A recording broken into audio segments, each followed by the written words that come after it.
am a quick start entrepreneur, which means I started using Dice before I did the research to see how trademarked it was in like 6 different categories. So we changed the name to FIRELAB.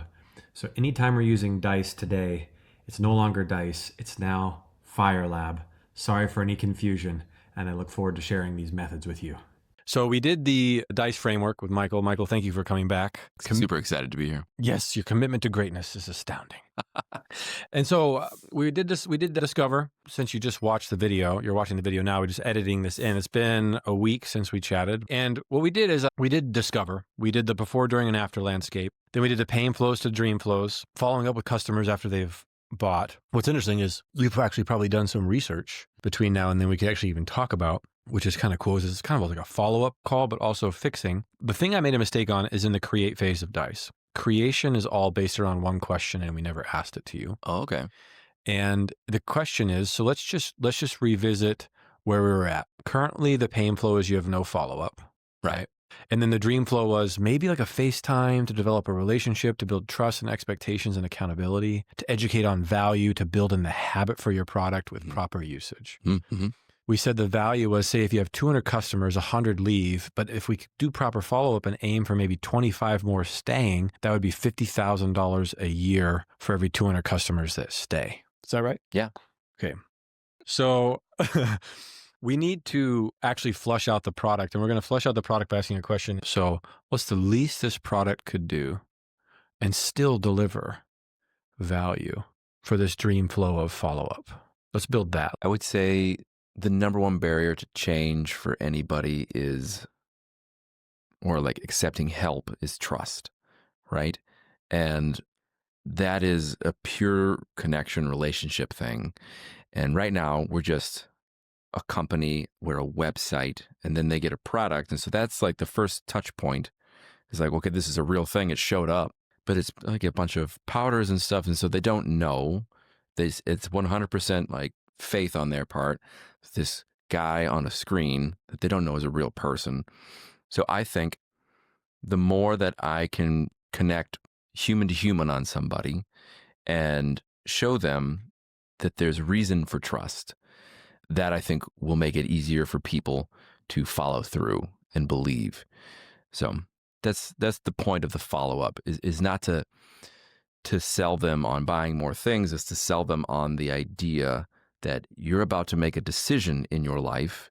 You're at a fork in the road, and you have to convince yourself that now moving forward, I'm this new person that is committed to treating health as it should, which is your number one priority in the world. And you're the person that cares about health and being at your best and living your best life. And this is one small part of it. But that decision has to be fully embodied. I appreciate it. Brent, why don't you just regurgitate what you heard and then I'll go to the next. Yeah. Yeah. What did I say? I don't even know. Well, what I heard was that it's not just about following up on the product, but about making connection to them directly and empowering them to take control of their health and make the changes they need to stick with it and actually see results. Yeah. And then the only thing missing from the reflection was the element for trust. Trust being the big thing there. And so we have your target, which is to build trust so that they listen. Is that right? Not to like just do what I tell them to do. I think when people are thinking about change, it's the person that they gotta convince is themselves that they're going to do it, and they won't do it if they don't believe that it's possible. I want to create that space, that expectation that it's possible, but you have to want to do it. So do you have, in stating all this, any ideas for how you would, like in your dream scenario, as least as possible to start? The only thing that comes to mind is one-on-one communication, and that can be scaled through email and speaking right to people, or through video and speaking right to people, or like live conversations with people with either ambassadors or recordings or one-to-many. It could be live and weekly broadcasts with FAQs. Usually in the DICE process, this is actually good because in terms of create, in terms of least, we can have build trust, earn right to help. So build trust, earn right to help so that they build the habit of proper usage. Starting new things is hard, right? And it's so easy to quit. And then you make an excuse like, oh, it's just nonsense, like classic sour grapes sort of thing. So getting people past that 30-day, 60-day thing where something could become part of them, a habit, and then they can see rewards from the effort. And I think most people quit whatever they're trying to do because they don't see the results right away. And so they think it doesn't work. And so that's where the faith of whatever it is you're starting is helpful to have trust in somebody else. And that's why social proof is so good, because you've probably talked to a friend and like, hey, I got to here. And then that evidence is what suspends you past the hard part, right? And gets you through to the other side. So if I can get out there and do that and then open up a dialogue, I don't know. Yeah, no, it's really sweet because if I wasn't talking to you about this, I might just do like some standard best practice follow-up. But what I'm hearing from you is not a standard sort of best practice. It's different. And that's why DICE is so important, because I don't want to rely on my own inclination to do something. I want to rely on my understanding of what you want to do. And it's a much nicer boat to sit in. So now what we would do in this create phase is we've got the questions, what's the least it would need to do? We have sort of the high level of what you're thinking. And then we had the price, which was somewhere between 10 and 15 grand from last time. What we would do is say, okay, great. Let us go find the expertise.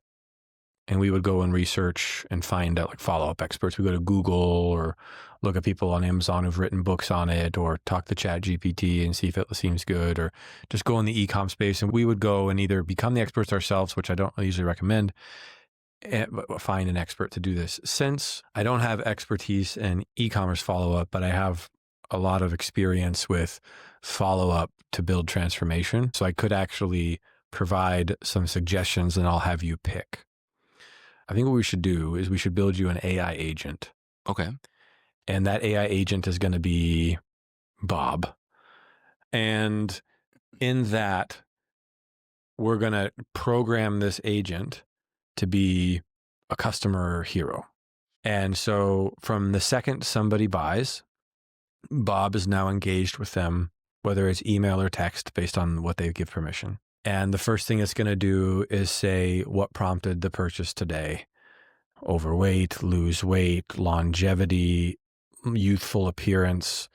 And they're going to answer to Bob what their motives were for purchase. Then from there, Bob will just be kind of in touch with them over the next day or two as it's getting delivered about how exciting it will be for these outcomes to be part of the reality. Then once the protein powder's there, Bob will talk to them and say, hey, I want to make sure you liked it. Did you try it? They can reply yes or no. Bob can say any issues, anything we need to improve, anything you didn't like. Is the zipper closing? Yeah. And they can say yay or nay. And if they're having a positive experience, potentially do the whole thing. Oh, would you like to leave a review? But that's not our goal. Our goal isn't more reviews. Your product isn't suffering from selling right now. We want to get the suffrage from the drop fixing. Then every 3 or 4 days, Bob is going to share with them a success story or result from one of your customers that had a good outcome with momentum that fits the avatar or demographic of the person that bought. And they're just going to do that every 2 or 3 days and be like, hey, are you taking it? Are you using it? And then, we can also say, the 20 ingredients that we could say, it costs you $550. I can do it in the bot. It costs you $550 to buy all these supplements. And it would also take you 20 minutes to take them all, 1 minute to get, or however many, like 15 minutes just to take all these, but you can actually get this all done in under 5 for $70 or whatever. So really excited to deliver that value to you. Did you have your shake today? and just building this kind of yes, no reply. So I think it'd be good to be done over text, but they could potentially pick Facebook Messenger. They could also pick email. But I think what we should do for our first target is this amazing, thoughtful, you have final edit and final say AI agent that's going to become one of your employees that you're going to give this role. Could it be me? Yes. Okay. Yes. Could it be MichaelBot? Yeah. Let me ask you, I want to go take this deep for a second. This could get very vulnerable pretty quick. Please. Please. Let's do it. Let's go. What's important to you about being the one that has the one-to-many connection? I want to be responsible for it. I want people to know that if something goes wrong, it's my fault. It's not my employees or my teams or theirs. When I'm talking about trust, that's why I'm willing to put myself forward on that. So it's not like a control thing, or I don't care about praise or any of those things. It's literally, I just want people to know that like there is a human being here that is thinking and taking responsibility for everything. And we're in the process of trying to get better all the time. I'm the one driving that change. And if it's not right, it's on me. Can you tell me, so what I'm hearing is you want to take responsibility for it, but also you want people to know that you're the founder and you really care as the founder. Yeah. I don't know how in this world to create trust without it just being a human to human thing.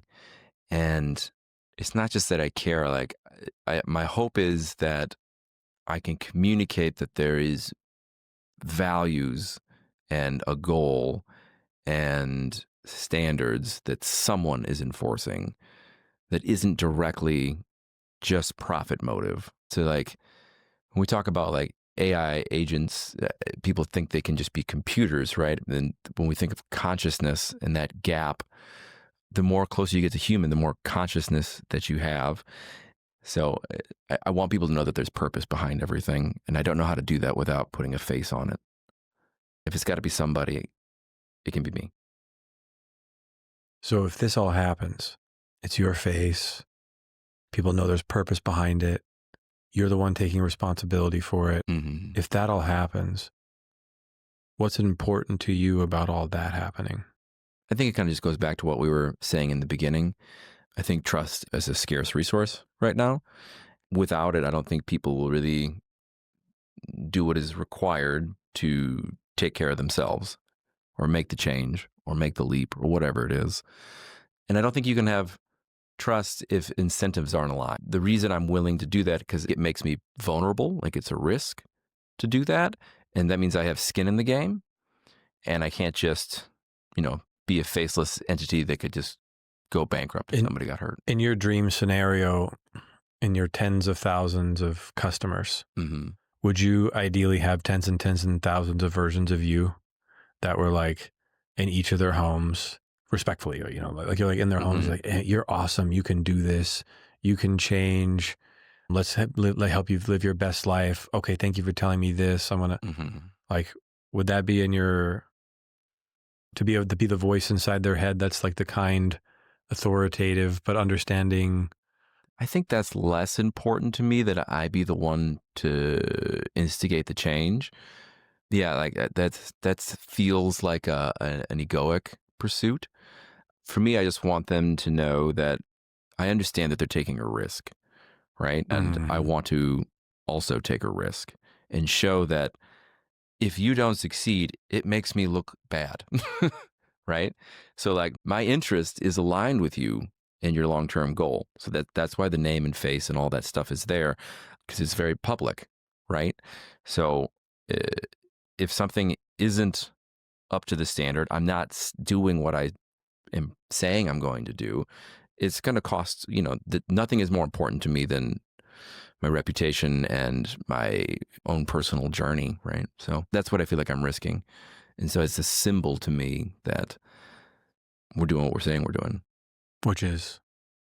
Making something great, exactly what we're promising to people. So if you get the trust and the trust gets the behavior change and people understand you're doing something great. More importantly, you're acting like you're doing something great. What's important to you about that? I think the human part of me is driven to create and build something. And I love to keep an internal scorecard and all that. But external validation of knowing what I made is achieving the goal is still fuel, right? It can't just be like, I make it and I don't care, you know? Like, I want to make something that is beautiful and functional. And so getting people on the same path to a place that is better is validating for what we're doing. And I think that's got a positive feedback loop because it'll draw in more people who want to work with us, either as customers or as part of the team, and then join the movement, right? I think the only path forward to expansion and ascension would be with many, right? So I think that is the path and why that is a requirement, because I can't do it alone, and to do it with other people requires that I'm doing what I'm saying I'm doing, succeeding at it, right? You said why that is a requirement. What is that? Well, I guess what you were asking, like, why do I care if right. people succeed or not? Because I need So- them to succeed to continue my own personal path of growth. Yes. So if they are then succeeding and it's continuing your path of personal growth, and you're actually able to see the external scorecard, hey, stuff's working, and that it's attracting the bigger team and do anything. If you're able to see external validation, that stuff's working, which seems very important. And then that helps things cascade into more momentum. The team grows, and your ambition grows, and your ability to succeed at a higher level grows. Mm-hmm. If that all happens, what's important to you about that? I just want a perpetual motion machine. I only feel alive when I'm growing, right? And I've really discovered that there is no end destination to get to. It's just you need processes. And so I'm trying to create this spiraling path that doesn't have any destination. It's just a trajectory, which is up.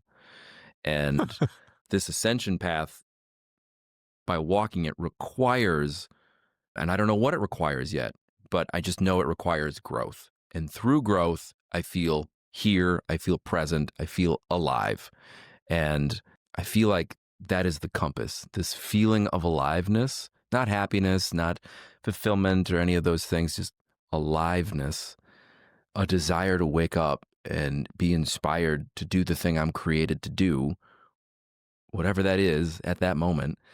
I think that's just maximum life. You ready for the next question? Oh, yeah. Let's do it. So if you have this perpetual growth and it has you feeling alive and that keeps going, what's important to you about that? I think as you ascend the hierarchy of needs, as you ascend what we can become, and you start wrestling with these questions of what are we doing here? Why are we here? What is the purpose? And like, what am I? What is consciousness? And I think the answer is quite circular, and that we're not meant to know. We can just feel whether we are on the path or not. And we can feel when we're not. And that's what pain and pleasure is. So I really have no illusions anymore that there is some result that I'm going to get to, or that I'm incomplete right now. I have gotten to a place in my life that I know right here at this moment, I am enough. I have enough. But I have the foresight to know that one day that won't be true. And so I have to continue to garden and plant and harvest and grow and expand, because if I want to continue to feel this completeness, it's going to require staying alive, and growth is a requirement for staying alive. I think it's a pretty key thing, the soul's longing for continual expansion. And if that's not happening, it does feel pretty miserable, man. Mm. And so, yeah, at what point your soul stops, you stop your soul from expanding, you'll suffer. Or we just go do whatever the next journey is that we don't know. To expand it, we were talking about an AI agent, Mhm. and you were asking, could it be me? And then I was asking you the what's important framework, and I wasn't asking why. I was asking what, because I wanted to uncover what uncovers the motivation, Mm. and why is usually just a guess of a justification. Right. But what's really a clear motivation? And what I heard was it's really critical that this AI agent happen and that it actually be you, and that it actually measure external validation so you can use that as fuel to grow your team so that you can continue to feel alive Mhm. and continue to evolve your expression. Right. Sound like I got you? Yeah. I really want to communicate that everyone else's success is critical to my success, and that we are working together for you to achieve a goal because it's in line with my goal, which is to have a greater life. Great. That exact verbiage is going to be the first message of the AI agent, Great. MichaelBot, or whatever we call it. What I'd like to do in terms of rolling this out, and I've been thinking about how to do this, and I don't think it would be fair for us to collect the 10, the 15, or even the 10,000 to do this because we've never done it before. And a lot of times people are going to be doing dice for problems they've never done before. So what I would like to do is, and I'd like to collect at least $1. So there is financial transaction, which can be refunded if you're unhappy. Mm-hmm. But $1 is leaving. So there's that spiritual energetic transference of that dollar. Then Brent will build the AI agent along your specifications, and you will get to decide, being our first client, Brent's first client, you would get to decide whether it's 10 or 15. You get to pick based on what you think. Brent will work on building the agent, and only upon its successful outcome would the 10 or 15 or 10 be requested. So you're zero risk. Final edit, final say of the entire process. And then once it's been going, there would be some monthly maintenance fee to keep it running or whatever, which we can come to some amount once we actually know what the heck's involved. Mm-hmm. How's that sound? All sound. I mean, that sounds very generous. What sounds generous to you about it? I think as an entrepreneur, I'm used to assuming all of the risk. Remember when I said at the very beginning a week ago, I said our intention here is to be a blessing to you. Right. So that dice has been completely created with the framework of how can we become the greatest blessing to the person that's sitting across from us. First, let's understand everything we can about the landscape before, during, and after pain. Let's go in and see which ones are the most painful. Let's ask them which one they want to transform. Let's look at the painful moments of all this. Let's ask them what they want for their dream come true scenario. Let's ask them what they would value it at. Let's ask them how they'd want to pay. And then since we want to continue to be a blessing, we would never want you to take any risk. You're not here to take any risk. We're here to take all of it. So just reiterating just how important that motive is in dice for everybody doing it, which is like, let's be a blessing. I wanted to let you just keep double clicking on it seems generous because as an entrepreneur, you're usually the one assuming the risk. Did you want to share any more or riff off anything I said? So if it was me putting up all the money and taking all the risk and trusting you guys to build the thing, that would, I think, create an expectation of a higher reward in me, right? They're like, okay, great. I have hired you. I own this thing that you're building, right? So Perform. well, I mean, like, it would change the dynamic. And what I think you want to do is be able to create this for many people, right? So in that sense, it makes more sense that you would assume the financial risk of building the thing, because now I won't own it. You know, we're not business partners on this thing, right? But there's going to be obviously a tremendous amount of effort required from me to make this thing happen, right? And make it as good as it needs to be, and to, work through all the problems and the kinks and things like that. So when I think about it that way, that does change the dynamic, because then in that sense, if we're creating the relationship, right, we're blessings to each other, right? And so the risk and effort would need to be thought of in that, because my time and attention are not free, right? And if you want it to be as good as it possibly can be for me, it will require my objective taste to set a standard, which will be much harder than you think. I don't know if you picked up on that. The difference between what you would want it to make and where I need it to be will make it great.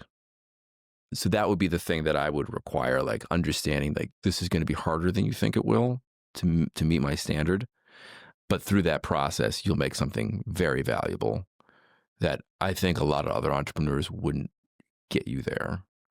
So I think when your students are searching for this person, someone who's going to make it be great, and then understand that what they're giving you for that taste and decision making and standard setting is very valuable. Mm-hmm. So that would affect I guess for that number that we first spit out, that would be like, I want the solution and I don't want to have to build it.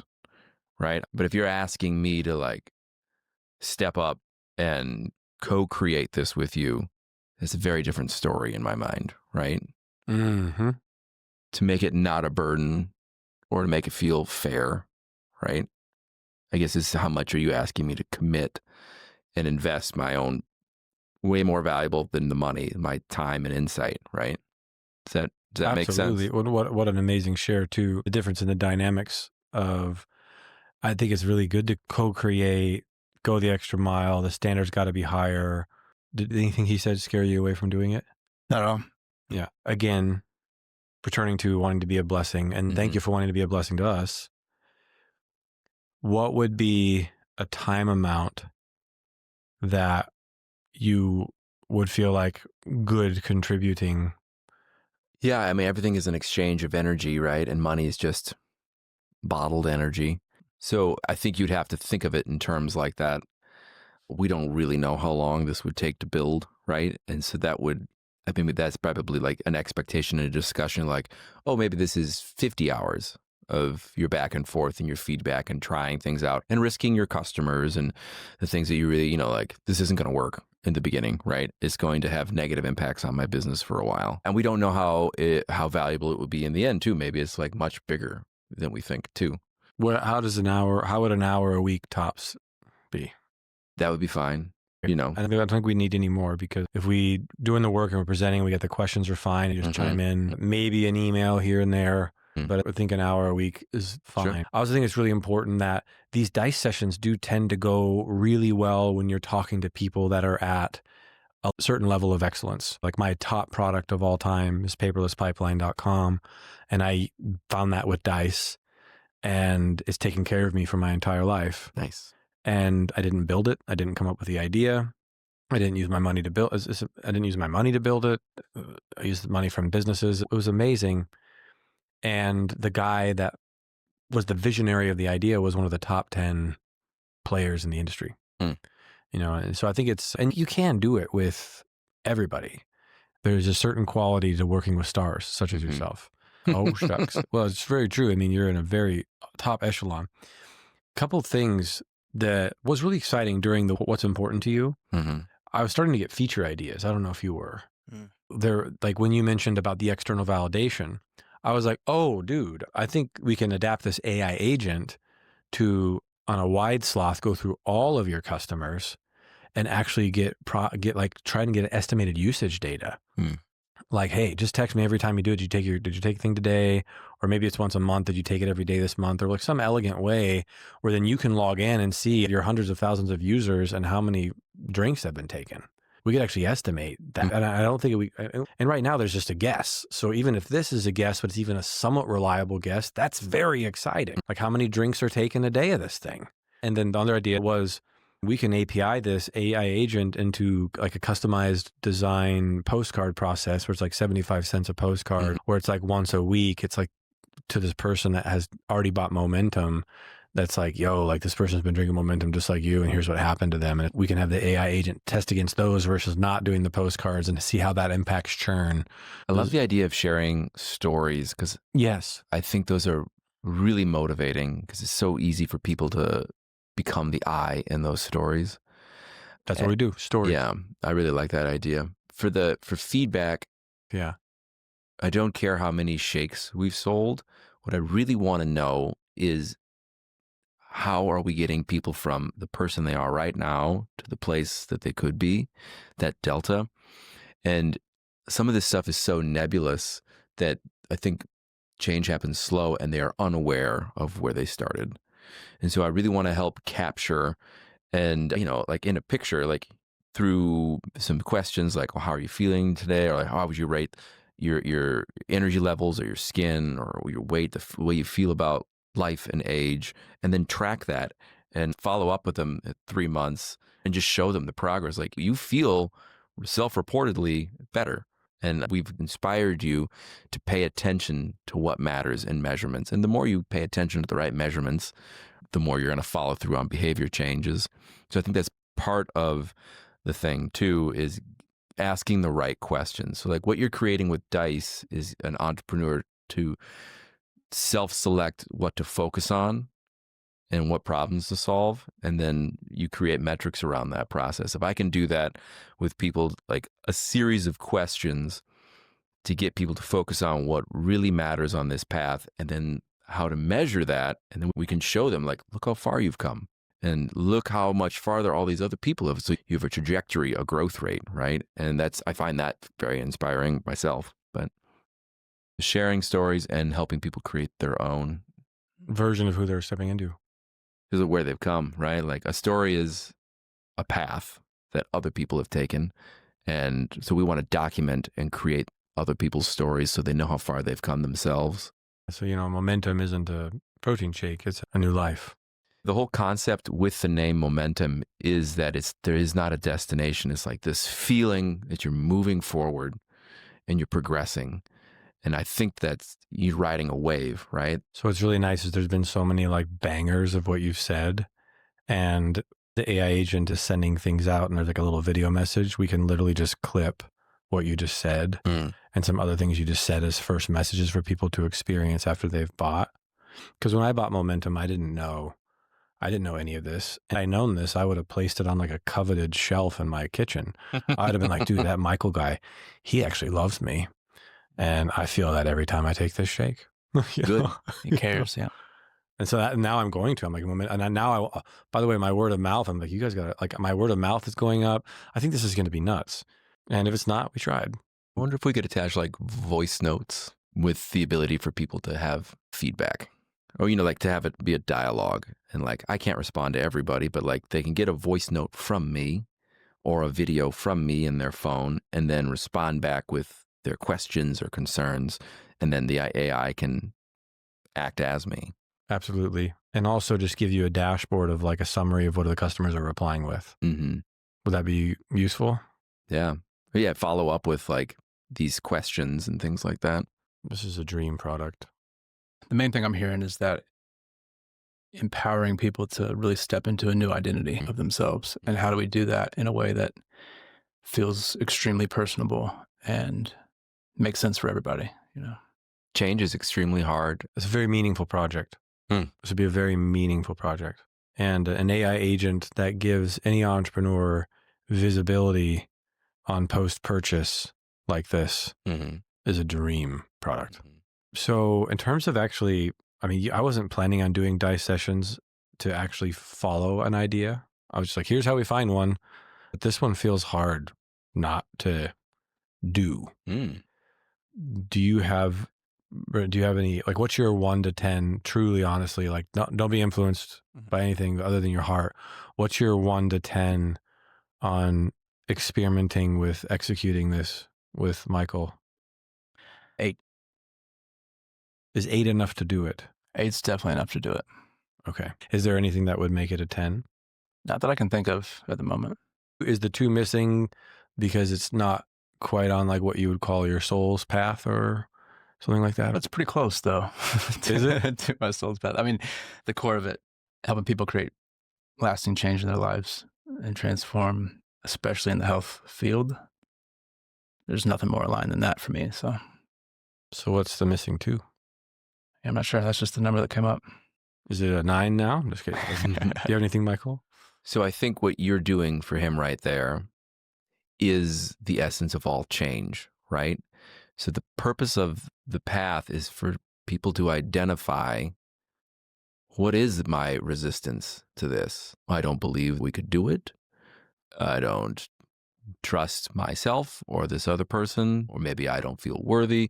There's some sort of, usually, because if you just like, this is going to be a banger, there's no way I could fail it, and I would enjoy the process, then it would be a 10 out of 10. But there's something you don't know. The resistance is unique for everybody, whether it's health, like my mom, who takes momentum every day, but doesn't do all the other things required.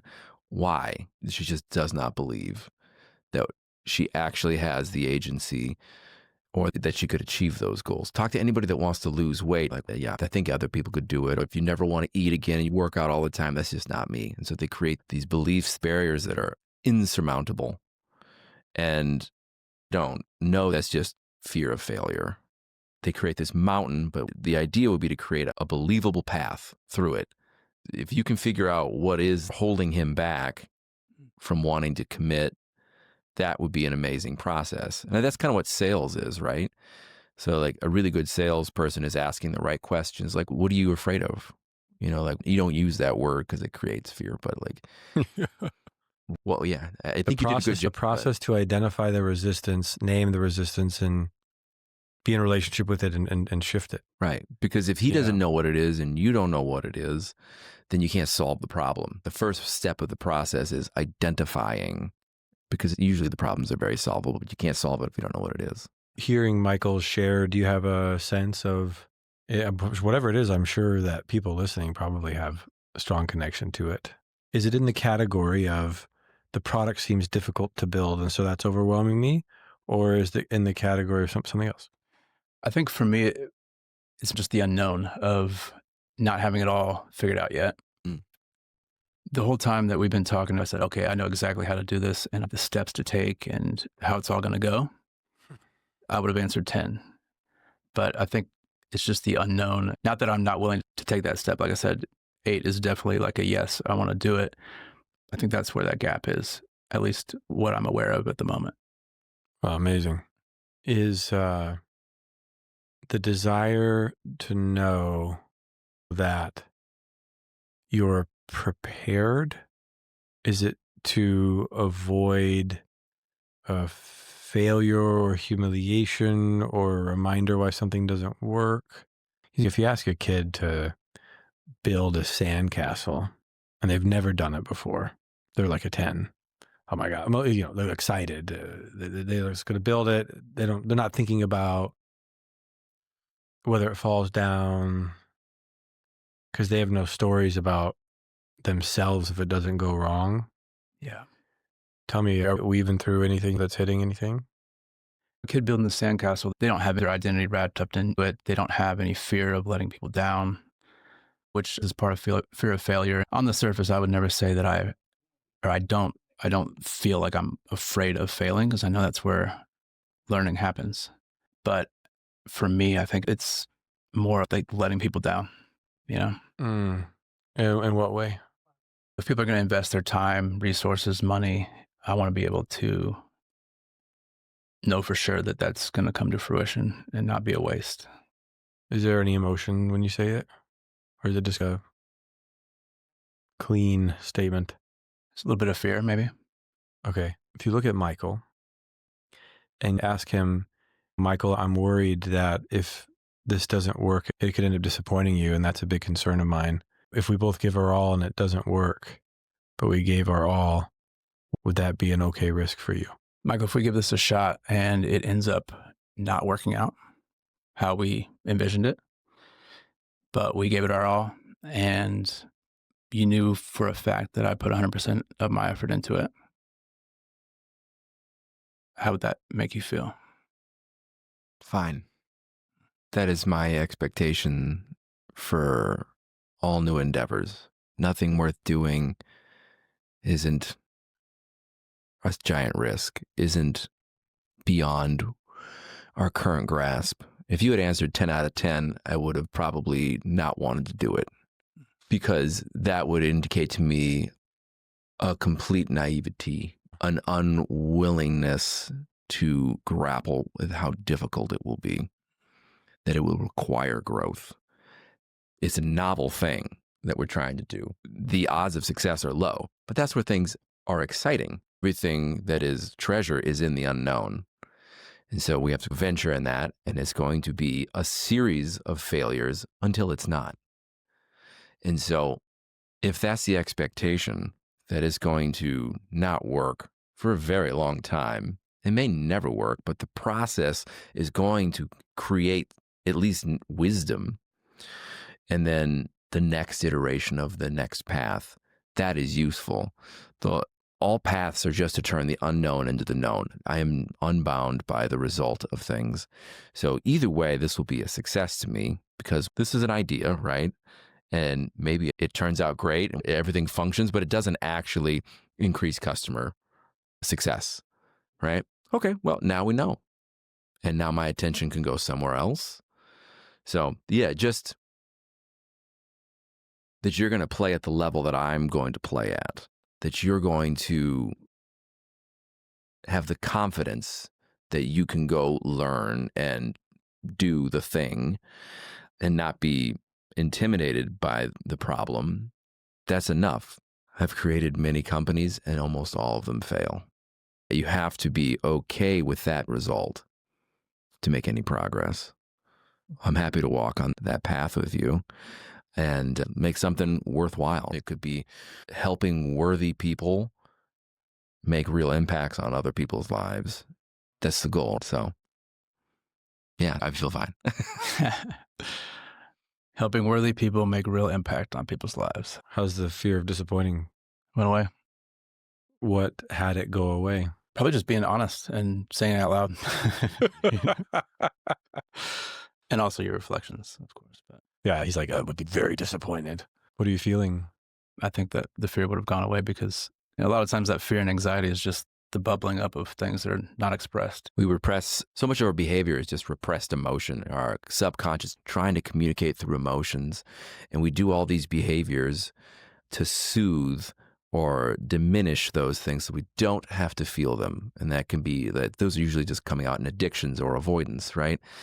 And we spend years and decades working so hard to avoid feeling something that might take a few moments, instead of just being open and listening and allowing those things to happen so we can have a dialogue going this direction instead of us telling our body not to feel something. It's just magic when you listen and you open and you're like, okay, why are we feeling this? Let it, I'm going to feel it now. And in that, I'm going to receive the message, and then the truth is going to be there. And then I will get to decide that is a valid fear, and let's address it, or a valid reason to be anxious. And then you can forgive and embrace and have empathy and then do something about it, instead of being mad at yourself all the time for failing to do something frightening. That was dope.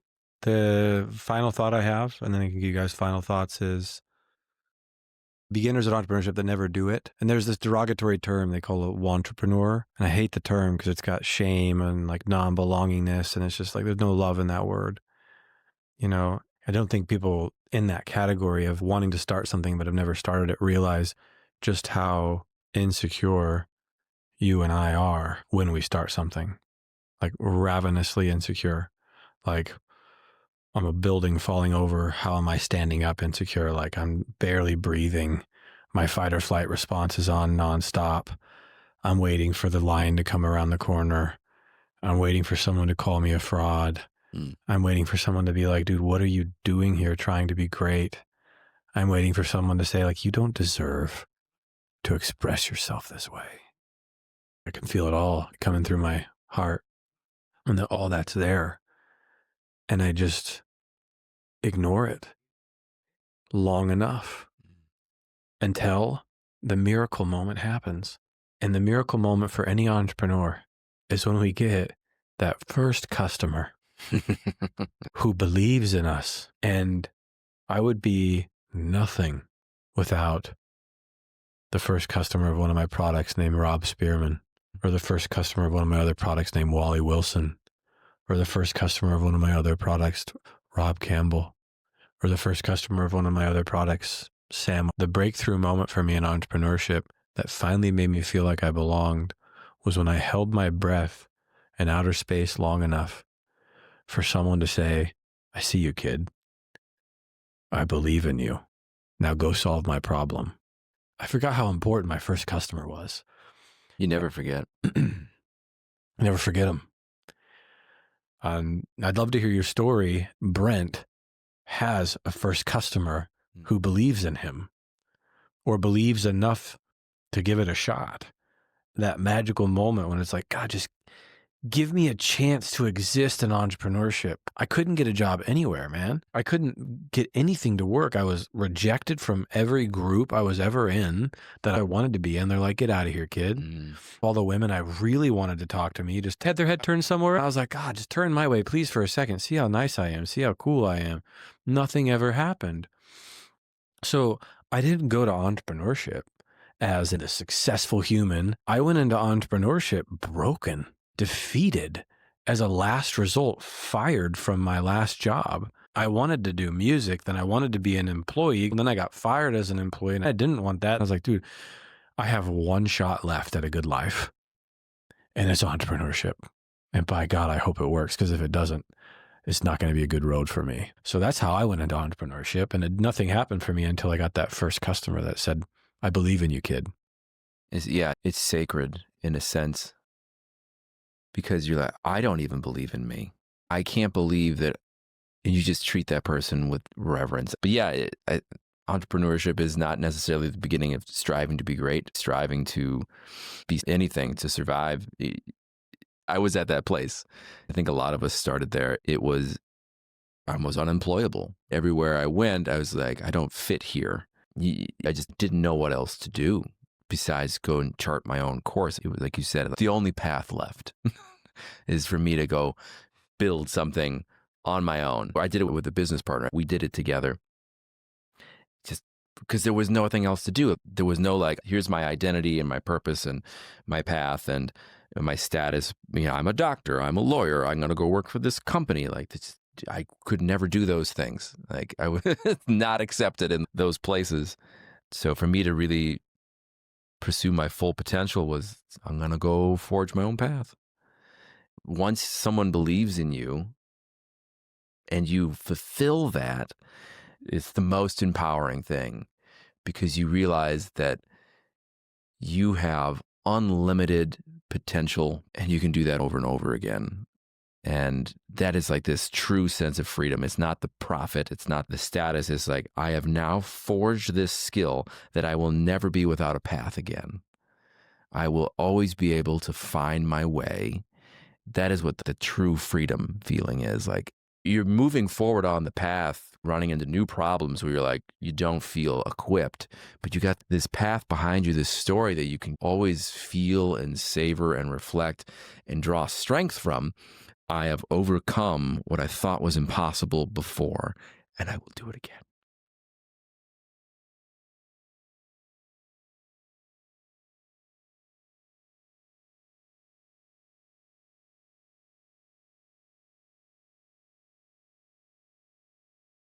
It's an earned sense of peace that you just, there's no way you can buy or that any other thing can give you. It's really beautiful. And I love that you're helping people walk that path.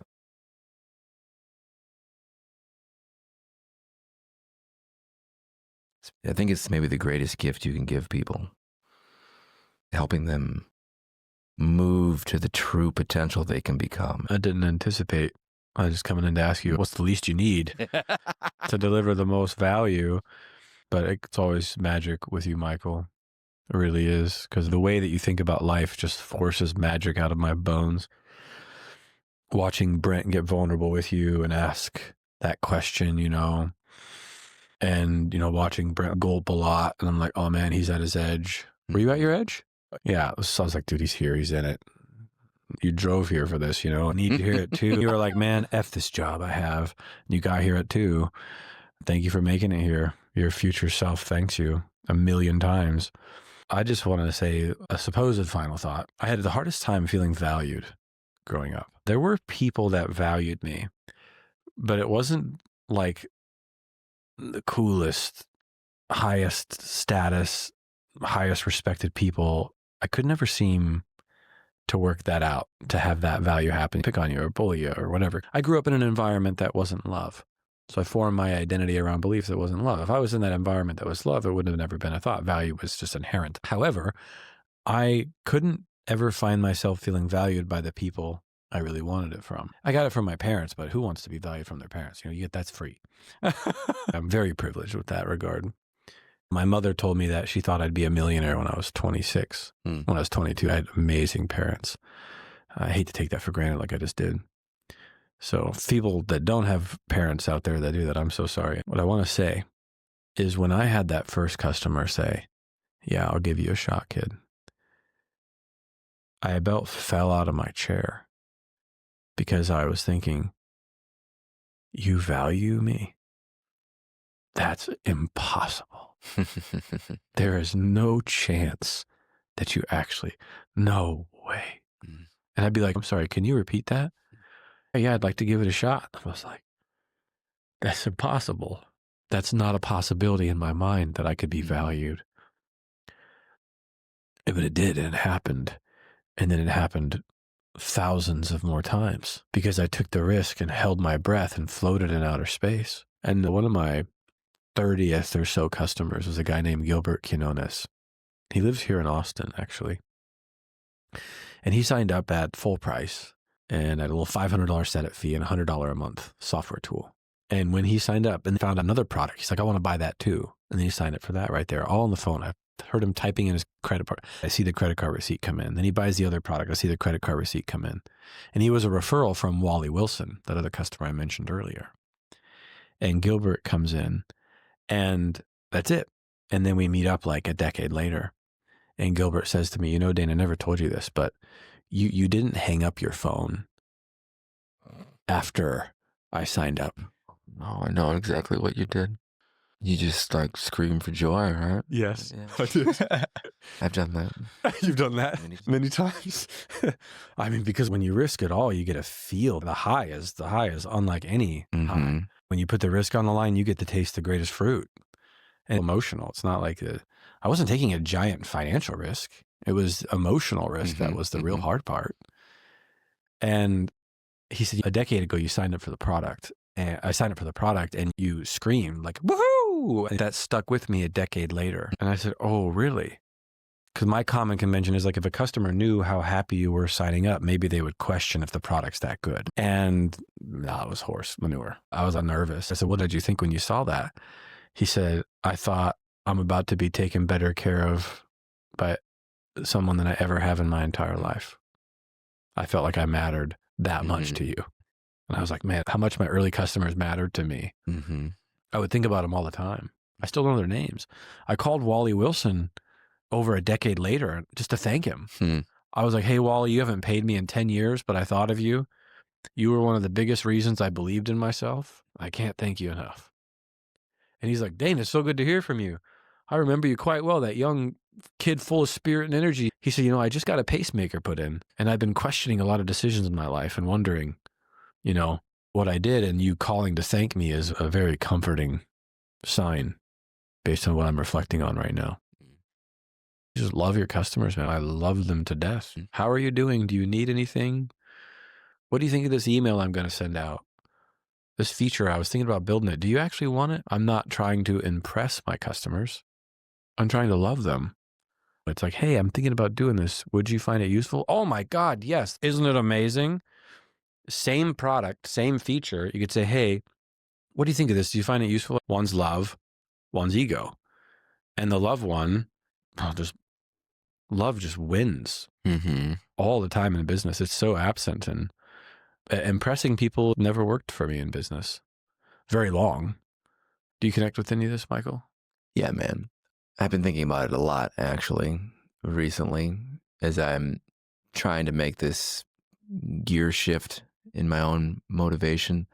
I was looking back over the last 20 years at my own motivations and drivers, and a lot of it was I would like to earn your love. I would like to be worthy of your love. I'm Mm. going to do or create or become something that will earn it. I was starting to get real bitter about it because The targets keep changing. I kept thinking that once I arrived here, I would be worthy of that person's respect and love, or that kind of person's respect. It didn't happen, but surely by the time I'm here and I've done this and created that, become this, done this. I turned 40 last year, and it was insanely difficult for me. It just came out of nowhere. And it took me till I turned 41 this year to realize why I was so angry and upset is because I realized that I had climbed every mountaintop that I thought and still didn't have that external validation. It felt like I had been promised something that was a fraud. No one had promised me that. I had promised it to myself. I had used it as motivation to overcome a tremendous amount of things. I thought, I am here. I am as valuable as I've ever been, more valuable in my own measure than anyone else that they could love. And I still don't have it. When I finally allowed that anger and emotion to speak back to me, it became clear that that's where the source of it was. I immediately empathized with that part of me and understood it. Once it came out, it turned into sadness that there's nothing you can do or become that will earn that person's love. And that's okay. I don't need to be mad at them anymore, even though they weren't part of any of this. They have no idea. It gave me the fuel and the motivation, but I can't do the external thing anymore.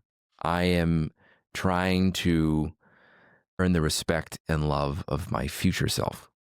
It needs to become an internal guidepost. And so I just felt this like tremendous amount of forgiveness for myself and gratitude for all those people unknowingly driving me forward on this path. Yeah. I have been reflecting on the people that did believe in me and just how much I valued them. I remember one of our first customers, we had this photo booth company, right? And we're transitioning it to become a business opportunity for people. And our very first customer, this guy's named Ben in Iowa. And I get on the phone with him and he's like, I'd like to buy a photo booth. And I'm just like, we just put the website up the day before. And I'm like, we're not ready. We've never built a photo booth before. We don't even know really how to, we got to figure it out. And I got to teach this guy how to do business. And I haven't been doing business long myself. And I'm like kind of feeling pretty unsure of it. And then he tells me why. He's like, I'm in the hospital right now. I got these twin boys that my wife just gave birth to, and they're not well. They're going to be in here for months, and I can't afford the medical bills. I've got to provide for my family. And I'm a teacher, and I'm not making enough money. I got to get my boys out of the hospital.